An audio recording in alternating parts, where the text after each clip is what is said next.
Assalamualaikum warahmatullahi wabarakatuh. Halo semuanya, izin memperkenalkan diri. Nama saya Suci Handayani Sunarto Putri dari tingkat 1 jurusan Kebidanan Bandung. Pada kesempatan kali ini saya akan membahas mengenai siklus menstruasi. Jadi siklus menstruasi adalah proses alami yang terjadi pada tubuh perempuan pada setiap bulannya, mulai dari masa pubertas hingga pada masa menopause. Rata-rata siklus ini berlangsung selama 28 hari, tapi bisa bervariasi antara 21 hingga 35 hari. Hal itu termasuk normal dan pada hari pertama siklus adalah hari pertama haid atau menstruasi. Siklus ini dikendalikan oleh hormon-hormon di otak dan ovarium atau dinding telur atau indung telur. Ada 4 fase utama pada siklus menstruasi. Fase pertama adalah fase menstruasi pada hari pertama sampai hari kelima. Pada fase ini di mana fase lapisan dinding rahim atau endometrium yang menebal dilepaskan melalui vagina sebagai darah haid. Nah, aliran darah ini biasanya ringan di hari pertama, kemudian lebih deras dan menjadi mereda pada akhir siklus. Pada fase ini mungkin akan terasa seperti kram perut, lelah, ataupun mood swing karena adanya penurunan hormon progesteron. Nah, pada fase kedua adalah fase folikular pada hari pertama hingga hari ke-13. Fase ini tuh tumpang tindih dengan fase menstruasi di mana di ovarium beberapa folikel atau kantung kecil berisi sel telur mulai berkembang. Hormon follicle stimulating itu atau FSH dari kelenjar pituitari di otak merangsang ini. Salah satu folikel akan mendominasi dan memproduksi estrogen, hormon yang membuat dinding rahim menebal lagi untuk mempersiapkan kehamilan. Pada fase ini, tubuh akan terasa menjadi lebih energik, kulit menjadi lebih glowing atau lebih sehat, dan mood juga menjadi lebih baik berkat adanya estrogen yang naik. Pada fase ketiga adalah fase ovulasi sekitar hari ke-14. Fase ini adalah fase puncaknya di mana estrogen mencapai level tertinggi dan kelenjar pituitari melepaskan luteinizing hormone atau LH yang memicu folikel matang melepaskan sel telur ke tuba falopi. Ini disebut dengan ovulasi. Sel telur biasanya hanya hidup selama 12-24 jam dan jika bertemu dengan sperma dapat terjadi perbuahan. Nah, gejala ovulasi itu biasanya adanya cairan serviks seperti putih telur, nyeri ringan di perut bawah, dan juga peningkatan hasrat seksual. Lalu fase terakhir atau fase luteal itu terjadi pada hari ke-15 sampai hari ke-28. Setelah fase ovulasi, folikel kosong berubah menjadi korpus luteum yang memproduksi progesteron untuk menjaga dinding rahim tetap tebal. Jika tidak ada pembuahan, korpus luteum akan menyusut, hormon turun, dan siklus kembali ke fase menstruasi. Pada masa ini akan merasakan seperti PMS atau premenstrual syndrome, seperti payudara terasa nyeri, kembung, atau emosi naik turun. Dan hal ini termasuk normal, tapi jika parah, bisa dikonsultasikan ke dokter. Sekian dari saya, kurang lebihnya mohon maaf. Wassalamualaikum warahmatullahi wabarakatuh. Assalamualaikum warahmatullahi wabarakatuh. Halo semuanya, izin memperkenalkan diri. Nama saya Suci Handayani Sunarto Putri dari tingkat 1 jurusan Kebidanan Bandung. Pada kesempatan kali ini saya akan membahas mengenai regulasi hormonal terhadap siklus ovarium. Jadi siklus ovarium adalah proses bulanan di mana ovarium itu mempersiapkan dan juga melepaskan sel telur sambil memproduksi hormon untuk mendukung kemungkinan kehamilan. Nah, siklus ini tuh dibagi menjadi 2 fase utama, yaitu fase folikular dan juga fase luteal.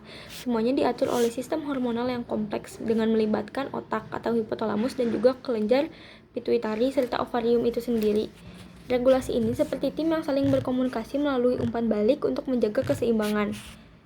Nah, jadi hipotalamus di otak itu melepaskan gonadotropin releasing hormone atau GnRH secara berdenyut dengan mengirim sinyal seperti jam internal.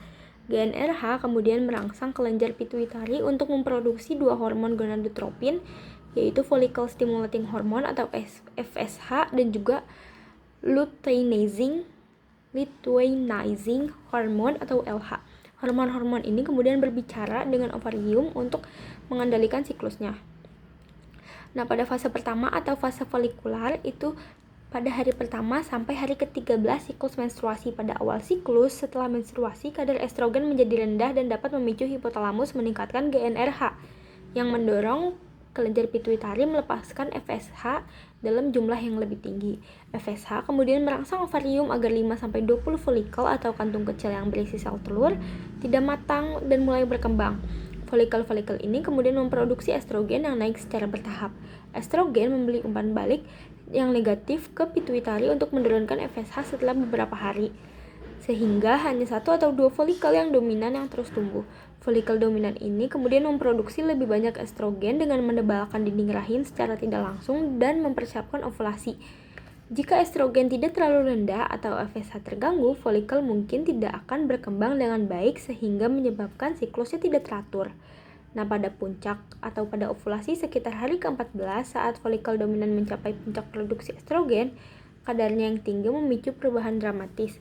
Estrogen kemudian memberikan umpan balik yang positif ke pituitari, kemudian menyebabkan lonjakan besar LH atau LH surge, biasanya sekitar 10 kali lipat lebih besar daripada normalnya.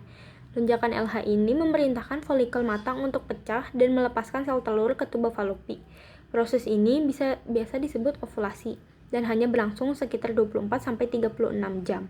Sel telur yang dilepaskan hanya hidup selama 12-24 jam jika tidak dibuahi. Setelah ovulasi, kadar LH dan FSH akan menurun dengan sangat cepat berkat adanya umpan balik negatif dari inhibin atau hormon dari folikel yang menekan FSH. Nah, lalu pada fase kedua atau tahap kedua, yaitu fase luteal pada hari ke-15 sampai hari ke-28. Nah, folikel kosong yang pecah tersebut kemudian berubah menjadi korpus luteum.